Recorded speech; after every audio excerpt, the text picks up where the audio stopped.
His Spirit is there, ready to do what God, the three-in-one God, had planned from before the beginning. And as for each of His creative acts to come, God noted that the light He had spoken into existence was good, as although repeatedly grieved and angered by the nation's unfaithfulness, God never gives up on them. He pleads, He rebukes and punishes, but He at every point in their often tragic history as a people gladly receives them back when they turn to Him.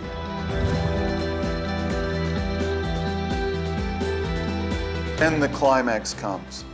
Abraham picks up the knife. It's suspended above his son's throat. And at the last possible moment, God relieves the terror and provides a way out. God, we'll see, was equipping and positioning Moses to contribute in his plans to rescue the Israelites.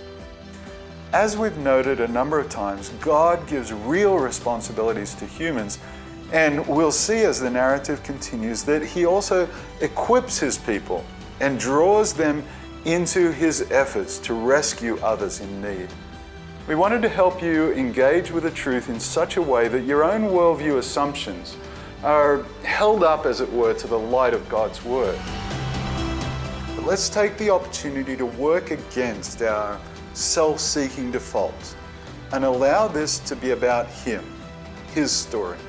Our focus will be the themes that begin with who God is and then how they play out in history, and finally, how they relate to us.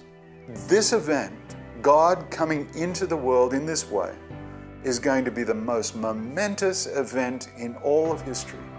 It will prove to be the thing which ties together and makes sense of everything in God's narrative.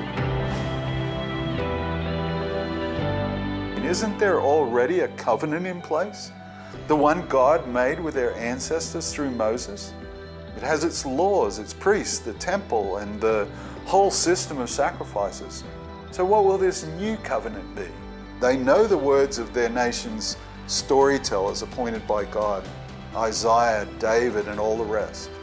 But they refused to see that it was Jesus of Nazareth these prophets were pointing toward. He passed sentence on him, and the sentence was death. But that sentence has now been completed. The penalty has been paid in full. And God, completely satisfied with the payment Jesus made for the sin He bore, has raised Him again from death, never to die again.